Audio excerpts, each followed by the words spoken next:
qual foi a minha maior virada de chave no dropshipping global. Então, bora. Aqui eu vou falar para você o que de fato fez destravar as minhas vendas na gringa. Lembrando que quando eu comecei a vender em outros países, eu já tinha experiência, eu já tinha loja no Brasil, já tinha vendido mais de 7 dígitos, mais de R$ 1 milhão no Brasil. Então, eu não era nenhuma pessoa leiga. E mesmo assim, quando eu comecei, eu tive uma certa dificuldade, enfim. Eu demorei ali pelo menos uns 6 meses até destravar a minha operação. E analisando a minha maior virada de chave, aquilo que de fato eu reconheço que trouxe os resultados, a escala, as vendas constantes ali na minha operação, foi isso daqui que eu vou apresentar para vocês. Quando eu expandi a minha operação, eu achei que era simplesmente replicar a loja do Brasil para fora e fazer igual eu já fazia o beabá aqui do Brasil. E não, tá? Vocês vão perceber que a estrutura de loja é diferente, o tipo de produto muitas vezes é diferente. O tráfego é um pouco parecido, só que a gente tem que avaliar a questão dos países e tal, que a gente tem que separar por campanha. Mas a estratégia de teste e escala é bem parecido, mas algumas coisas, principalmente em relação a público, produto e nicho, isso muda muito. Então, o que destravou as minhas vendas foi quando eu entendi isso daqui, ó. Primeira coisa, para quem você vende? Você precisa, no mínimo, entender sobre a sua audiência, sobre o público, a cultura desse público, os hábitos de consumo, quais são as principais dores que essa audiência tem.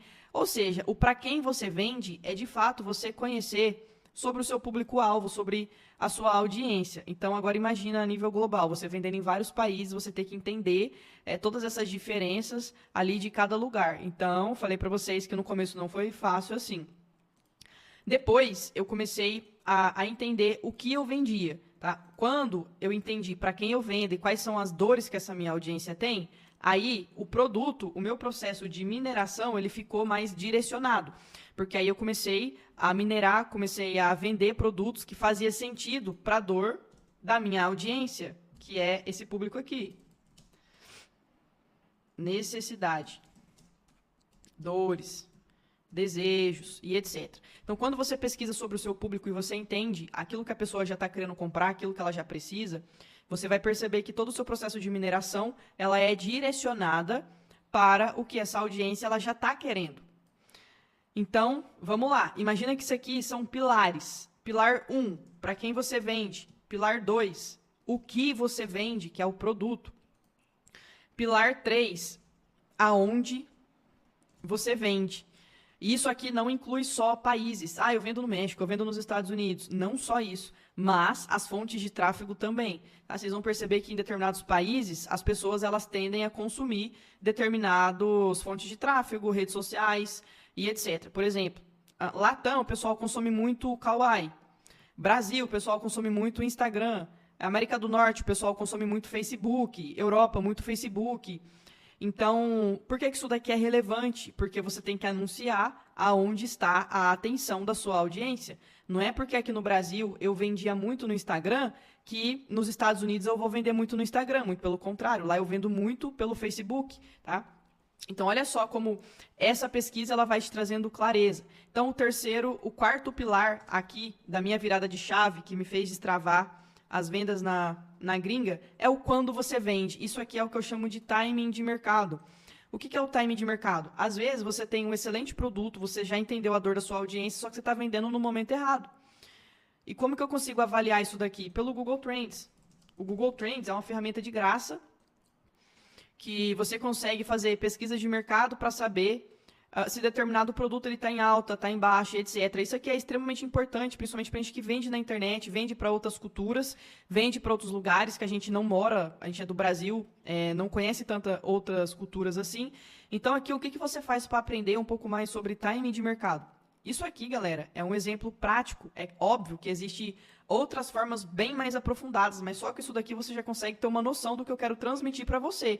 Então, por exemplo, você pega uma palavra-chave relacionada ao seu produto, por exemplo, brinquedo infantil, e aqui você dá um Enter. Aí aqui, ó, nesse gráfico, você consegue selecionar o país, que tempo que você quer saber, e com isso você consegue entender sobre previsibilidade de mercado. Vocês vão perceber que existem produtos que eles têm picos de venda em determinadas épocas do ano. Então, por exemplo, quando você mora no Brasil e você quer vender na Europa, nos Estados Unidos, você vai perceber que existem outras estações do ano, outras não, né? São datas diferentes. São datas diferentes. Por exemplo, isso aqui é verão, lá é inverno. Então, isso são coisas que vocês têm que se atentar. Datas comemorativas, que são em datas diferentes também. E isso são fatores que influenciam no comportamento de compra das pessoas. Então, quando vocês fazem essa pesquisa aqui, coloca a palavra-chave do produto de vocês, você consegue ter essa previsibilidade de mercado. Aqui você consegue filtrar o país que você quer vender e etc. E aí você consegue ver onde que está o pico de venda. Por exemplo, brinquedo infantil no Brasil tem um pico de venda de setembro a dezembro, que é o Dia das Crianças, Natal e etc.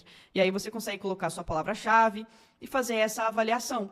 Tá? E por que que isso daqui, que o time de mercado é algo importante que você precisa levar em consideração? Porque, cara, se você, por exemplo, está no Brasil e você quer vender brinquedo, e você pega um brinquedo, pode ser o mais barato, o brinquedo mais legal, mas você vende em janeiro. Porra, janeiro, o pai, ele tá com IPVA, IPTU, material escolar, matrícula escolar. Então pode ser o brinquedo mais legal do mundo. O pai não quer comprar o bendito do brinquedo. Por quê? Porque você errou o time. Então, isso daqui são fatores que a gente leva em consideração até para construir um produto que vai vender muito. Por quê? Aqui você tem que entender para quem você vende, qual produto você vai vender, que tem que ir de encontro com a necessidade dessa audiência, aonde você vende, qual que é a fonte de tráfego mais usada, os melhores países, qual idioma, e quando você vende, que é o time de mercado. Quando você consegue alinhar esse quarteto, essas informações, é quando você consegue construir um produto com alto potencial de escala. Então você começa a perceber que para você pegar um produto e fazer ele vender, não é 100% sorte. Eu vou pegar um produto aqui, vou testar, quem sabe eu tenho sorte de acertar. Cara, hoje eu tenho uma operação, eu tenho colaboradores, eu tenho folha de pagamento, eu tenho muitas coisas para pagar e eu não posso me dar o luxo de testar um produto na sorte. Vamos ver se dá certo, vamos ver se esse mês eu consigo pagar as contas. Eu não posso não me dar esse luxo. Então, aqui, eu não conto com a sorte, eu conto com estratégias, indicadores de mercado, pesquisas de mercado, e aquilo que faz sentido, se eu avaliar um produto, a característica do produto, o momento, o público, e fazer sentido, aí sim eu coloco aquele produto para testar, para vender e etc. E aí você começa a perceber que não é sorte. Então, se o seu guru te ensinou, minera aí um monte de produto e vamos testar para ver o que vende, não é assim que funciona. Por quê? Aqui a gente trabalha com marketing, galera, a gente trabalha com dados, a gente trabalha com informações. Então, a sorte, ela é um fator que existe? Sim, só que ela não pode ser 90% da sua operação. Tá? 90% da sua operação tem que ser estratégia e 10% sorte. Fechou? Então, isso daqui foi uma virada de chave e eu acredito que vai agregar muito. Quem entendeu o valor e o poder dessa informação aqui, eu tenho certeza que só que isso daqui já consegue destravar real. Tá? São informações simples, só que elas têm um efeito muito forte.